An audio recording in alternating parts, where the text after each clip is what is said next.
Bismillahirrahmanirrahim. Assalamualaikum warahmatullahi wabarakatuh. Perkenalkan, nama saya Fadil Ramadan. Saya dari Universitas Islam Negeri Sunan Gunung Jati Bandung, Fakultas Usuluddin, jurusan Ilmu Hadis.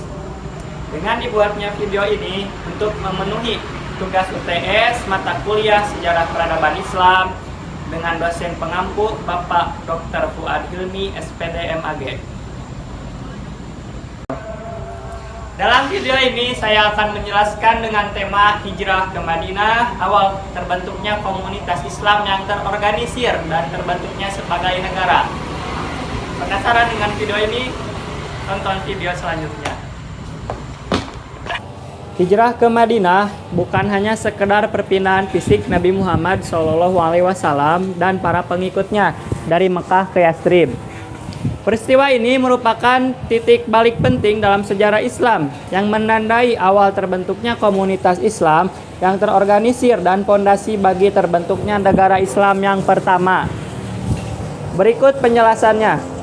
Awal terbentuknya komunitas terorganisir yang pertama yaitu persaudaraan atau ukhuwah Islamiyah.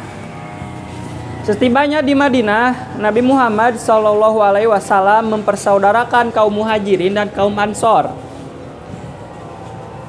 yang menerima ikatan persaudaraan ini bukan hanya didasarkan pada keimanan, tetapi juga pada rasa saling membantu, berbagi, dan melindungi. Ini menjadi landasan kuat bagi persatuan dan kesatuan umat Islam di Madinah.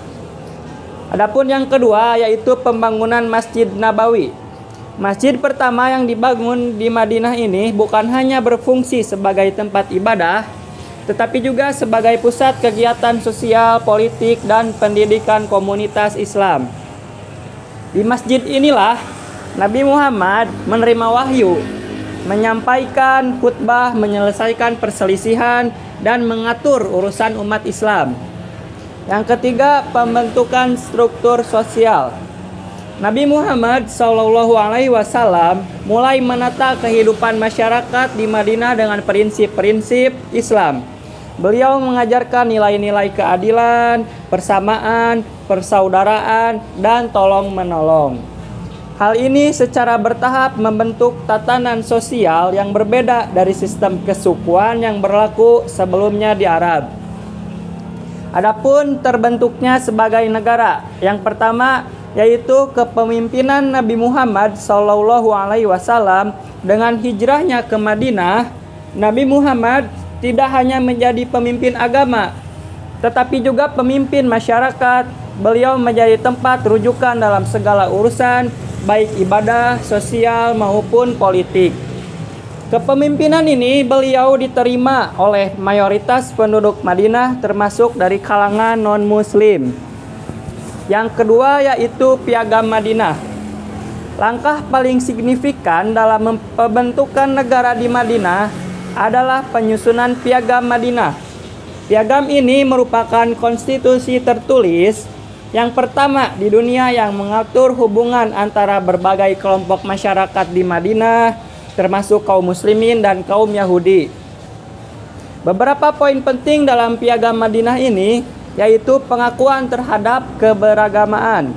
Piagam ini mengakui eksistensi dan hak-hak komunitas yang berbeda di Madinah. Adapun kebebasan beragama dalam piagam ini, setiap kelompok diberikan kebebasan untuk menjalankan agamanya masing-masing, karena dalam Al-Qur'an yang surat yang berbunyi lakum dinukum waliyadin. Yaitu ada penyelesaian perselisihan dalam Piagam Madinah. Nabi Muhammad SAW ditetapkan sebagai kepala negara dan menjadi tempat terakhir untuk menyelesaikan segala perselisihan. Adapun kewajiban bersama, semua penduduk Madinah memiliki kewajiban untuk menjaga keamanan dan ketertiban kota tersebut. Yang ketiga, pembentukan sistem pemerintahan. Di bawah kepemimpinan Nabi Muhammad, Madinah mulai memiliki sistem pemerintahan yang terorganisir. Beliau menunjuk beberapa sahabat untuk membantu dalam urusan administrasi, pengadilan, dan pengumpulan zakat.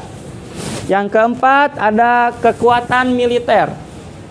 Untuk melindungi komunitas dan negara yang baru terbentuk, Nabi Muhammad juga membentuk kekuatan militer.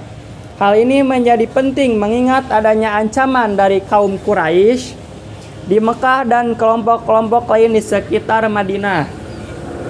Dengan demikian, hijrah ke Madinah bukan hanya sekedar perpindahan, tetapi sebuah transformasi yang meletakkan dasar bagi komunitas muslim yang kuat dan terbentuknya negara Islam pertama di bawah kepemimpinan Nabi Muhammad dengan berlandaskan pada prinsip-prinsip Islam dan konstitusi Piagam Madinah. Mungkin cukup sekian dari saya. Wassalamualaikum warahmatullahi wabarakatuh.